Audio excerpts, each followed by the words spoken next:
Dengan ini menyatakan dengan sebenarnya sebagai berikut: tidak melakukan banding terhadap putusan perkara nomor 632 Fit Sus / 2025 PN Jakarta Pusat. Dengan surat pernyataan ini saya buat tanpa ada unsur paksaan dari pihak manapun dan dapat dipergunakan sebagai alat bukti di kemudian hari sebagaimana mestinya.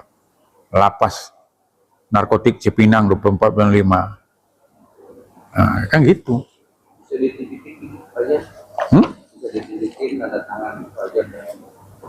Jadi yang tanda tangan dia yang pernyataan, bukan saya. Saya kan cuma menyampaikan ke wartawan bahwa dia tidak banding atas permintaan dia. Nah, karena saya kan masih PH-nya Amar, kan gitu.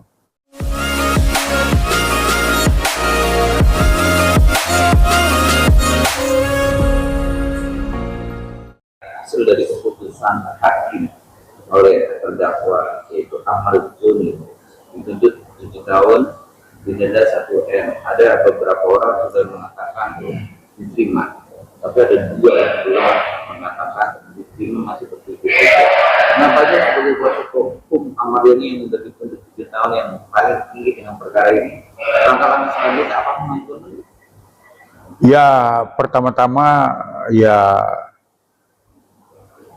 media kan udah mengikuti kan ya keputusan itu. Ya, hakim dalam keputusan perkara itu kan lebih menitikkan beratkan itu kan dari alat bukti, Pak. Ya kan, kemudian alat bukti yang ya seperti surat pernyataan, kemudian barang bukti yang ditemukan, nah kemudian ya saksi-saksi, ya kan, yang memberatkan. Nah, jadi kan dan bukti petunjuk lagi kan, nah, bukti petunjuk yang hasil percakapan. Nah, jadi hakim berkeyakinan bahwa Ahmad Joni adalah sebagai pengedar, ya kan. Ya, 114 ayat 2 dan 132, ya kan. Nah, jadi itu dasarnya. Dan kemudian kan hakim di sini kan menitik beratkan juga ada alasan pemberat, ya kan, pertimbangan pemberat hukuman Amar, ya kan, itu menjadi 7 tahun itu kan karena dia udah berkali-kali, udah 4 kali melakukan perbuatan yang sama. Nah, itu yang memberatkan. Nah, yang meringankan kan ya kan tidak terlalu dipertimbangkan oleh hakim. Jadi justru narasi yang beredar jadi Fajar dianggap gagal nih Fajar karena terlalu tinggi hukumannya buat Amar gitu Fajar dengan 7 tahun. Gimana Pak? Ya, harus dipahami dulu. Perkara ini kan kami menangani perkara ini mulai dari 17 tentang Ahmad Joni. Ya kan, waktu itu dituntut 3 tahun, ya kan, dengan 1 tahun rehabilitasi, ya kan. Nah, kemudian tahun 2024 kalau nggak salah, itu kasus yang ketiga. Nah, dituntut 12 tahun, ya kan. Nah, diponis itu 3 tahun, ya kan. Nah, jadi 2 perkara yang kami tangani ini, ya sebenarnya waktu itu kan perkara ini tidak banyak yang ngomong, Pak. Nah, kalau sekarang kan banyak yang ngomong, banyak yang berkomentar di luar kapasitas. Jadi waktu kasus ketiga kami nggak ada apa ya, yang berpendapat, ya ikut campur kan gitu. Di kasus yang pertama juga tidak juga, ya kan. Nah, di kasus keempat ini saya bingung. Itu pun saya pada hari Jumat itu saya ketemu dengan Ahmad Joni dari jam 2 sampai jam 7. Nah, itu yang saya bilang kan, pada waktu itu kan saya udah pernah ngomong juga kan, sebelum 1 bulan sebelum putus ya, sebelum penuntutan. Kan saya udah larang juga, jangan berkomentar yang luar dari kapasitasnya. Karena ya kan banyak kadang-kadang ngomong itu yang menyerang, aparat penegak hukum, ya kan, banyak juga yang masalah ya instansi-instansi pemerintah yang menurut saya yang di luar konteks hukum. Nah, ya ini yang menyulitkan pengacara. Ya kalau gagal itu harus dipahami dulu. Kalau dihukum dia di atas 9 tahun, nah itu baru gagal. Ini kan masih ada pengurangan, walaupun perbuatan ini udah sampai 4 kali. Kalau kita tengok dari kasus yang sama, boleh dibuka itu. Nggak ada orang yang di bawah 12 tahun. Iya kan? Nah, jadi ya kalau orang menilai penonton itu memang dia akan berbicara seperti itu. Karena penonton itu biasanya kalau menyalahkan pemain itu lebih mudah daripada main dia sendiri. Jadi itu sebagai PH ya itu udah biasa. Pasti dalam hukum tuh ada yang puas dan tidak puas. Puas atau tidak puas, karena kita geser terkait memang sudah ada di kuasa hukum kan, kita geser itu. Tapi dengan tuntutan 7 tahun, aku pidana juga berpendapat, maka korupsi itu minimal yang didapat pembela kuasa hukum atau hak itu paling tebal dengan tuntutan 7 tahun. Soalnya yang pasal ini dikenakan itu pasal 1 ayat 8 ayat 2 yang hukuman ya 12 tahun atau 20 tahun atau disebut betul, hukuman seumur hidup. Jadi ya pertanyaannya, tadi berpendapat bahwa masalah pemahaman tidak bisa memiliki hukuman itu di bawah 3 tahun atau 4 tahun. Itu beda dengan pendapat Pak Abu. Itu dari saya. Ya kalau saya kan menengok dari praktisi Pak. Saya ini praktisi udah 26 tahun. Banyak perkara yang saya tangani. Kasus narkoba ini bukan satu yang saya tangani. Banyak yang saya tangani dari dulu. Ini memang ibaratnya keputusan yang ringan Pak. Karena alat buktinya ini kan besar. Karena keputusan itu kenapa? Yang terbukti ini kan ada persenggolan Pak. Kan ada 132 nih, pemufakatan jahatnya kan terbukti kan. Nah kemudian ya dalam persidangan ini ya kan hakim menginginkan kan adalah semacam ibaratnya kesadaran gitu ya kan dari hati kecilnya kesadaran ya mungkin ya ibaratnya ya dalam persidangan ini kalau memang ada perbuatan ya harus aku terus terang itu kan dari permintaan hakim. Nah, kan gitu.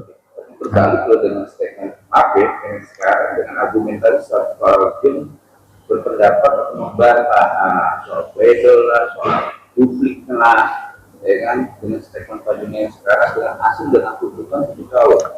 Nah, Pak Juni apa itu artinya? Bukan saya berbeda dengan pledoi. Ini kan permintaan hakim. Kan saya bilang hakim kan selalu menyarankan. Ya tugasnya PH itu harus paham dulu kami ini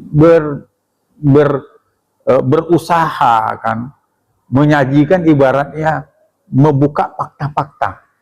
Ya kan apa yang menurut analisa kami ya kan dan bukti-bukti yang kami punyain kan gitu. Nah begitu juga jaksa dia juga kan dengan bukti-bukti dan data-data juga kan dalam penuntutannya. Nah sekarang kan hakim yang memutuskan. Nah yang memutuskan. Nah tidak bisa diintervensi. Ya kan karena dia bertanggung jawab demi Allah. Nah ya kan berarti ke Tuhan kan. Nah dalam sekarang kan ya dia selalu hakim menghimbau kan, menghimbau untuk ya kalau memang perbuatan ini terjadi ya akuinlah, ya, akan ada asas peringan. Nah, ya kan? Nah, kami sebagai PH tentu mengikuti data-data dan kronologis yang ada dari dirinya Ammar, kan gitu. Menarik Iya kan? Karena apa? Karena ya kita ini kan namanya pembela. Pembela itu kan ya pasti berdasarkan kronologis kan. Ternyata kan kronologis itu yang dinyatakan oleh Ammar dengan bukti yang dukungan dan alihnya kan ya yang kita tampilkan. Ternyata hakim tidak yakin dengan itu. Nah, dengan tidak yakin dia ya kan ya, dia memakai pertimbangannya sendiri. Ya namanya PH ya tentu pertama harus menghormati itu dulu. Makanya kan hakim bilang kalau nanti tidak kuasa bisa banding. Ya, masih ada upaya hukum lain yang banyak kan gitu. Tapi dalam nota tuntutan pasal yang dikenakan dengan 7 tahun di situ ada terindikasi dokter K itu. Nah, itu dengan proses ada nama dokter K. Apakah dalam tingkah kekuatan hukum berlanjut dengan ada terindikasi? Ya kalau kita lihat Pak, itu kan dalam keputusan itu kan ada keputusan ini kan ada yang dirampas, ya kan?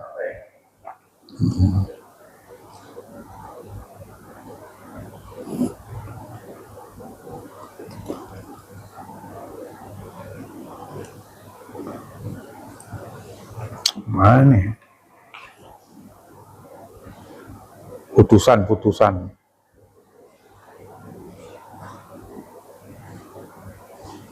Ya apa kan Pak Jun? Ya, Berapa Pak? biar clear Pak Jun. Nah, ya kan kita ini kan putusan. Di putusan ini kan ada Pak, kalau kami menganalisa, ya kan, di sini kan putusan berkekuatan untuk tetap. Maksudnya ya ini isi keputusan secara apalah, secara rollnya, secara singkatnya gitu loh. Nah, ini kan ya barang bukti di sini ada 12 poin ini kan ya kan dimusnahkan. Nah, kemudian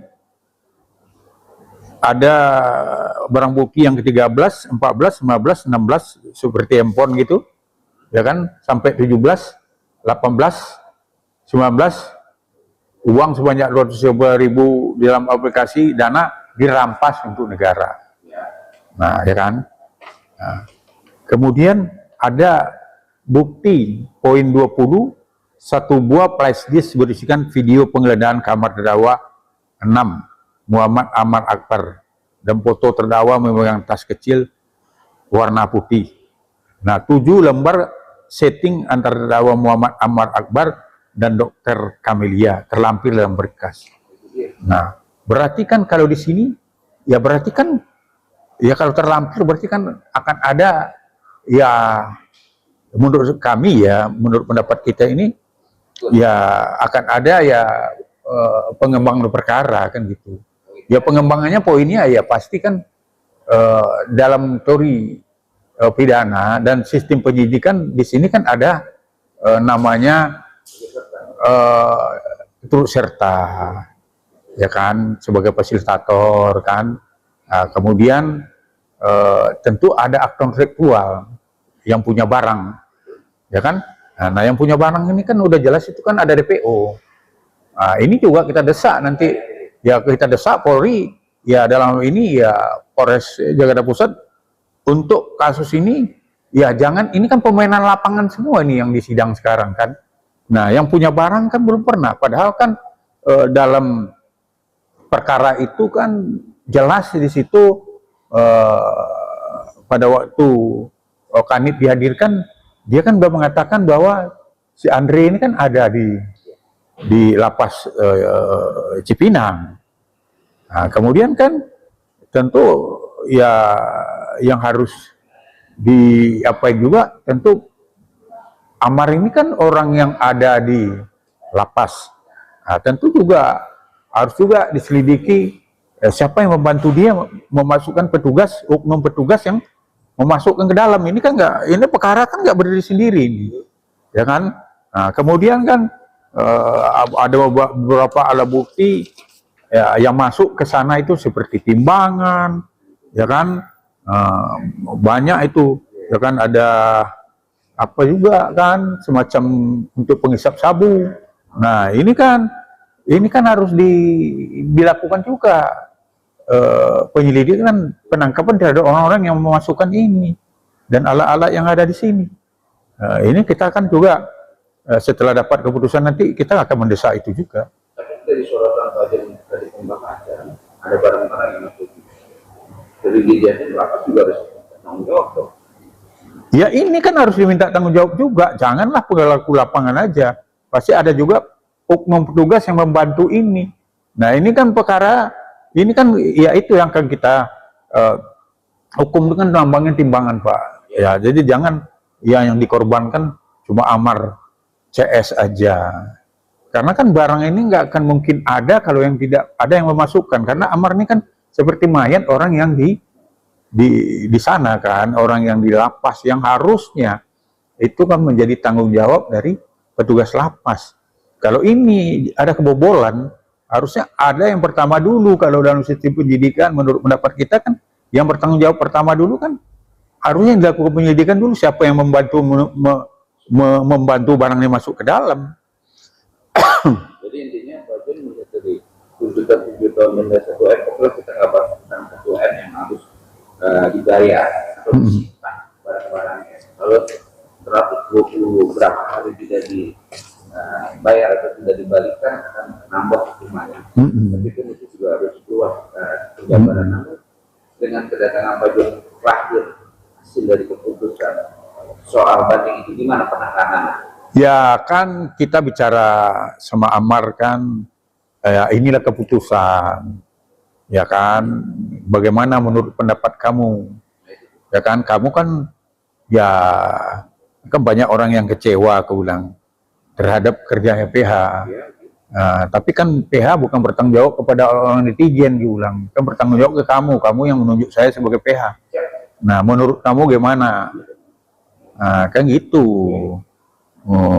Upaya hukum kan udah dibilang hakim, ada banding, ya kan, ada kasasi, ya ada PK, ada amnesti, ada abolisi, ulang banyak yang keluarkan. Nah, apa yang akan kamu lakukan? Nah, ya saya minta pendapat saya sebagai PH. Ya kalau pendapat saya, kalau pendapat saya, aku bilang. Bukan ya pendapat saya sekarang ya, kalau analisa saya dari keputusan ini ya ada banyak hal yang memberatkan, aku bilang kan, dengan didukung bukti-bukti, nah otomatis untuk mementahkan ini dibanding itu sulit, aku bilang. Karena apa? Karena itu kan ada yang mikir-mikir juga kan, Andi Mualim itu. Ya kan itu udah jadi kuasa ke saya juga, ya kan. Nah orang ini semua 5, aku bilang, menerima, berarti kan 5 ini udah mengakui kesalahannya.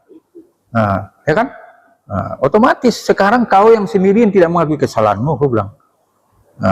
Terus kau banding, coba bagaimana nanti, pasti kan kau dianggap mempersulit, tidak mengakui kesalahan.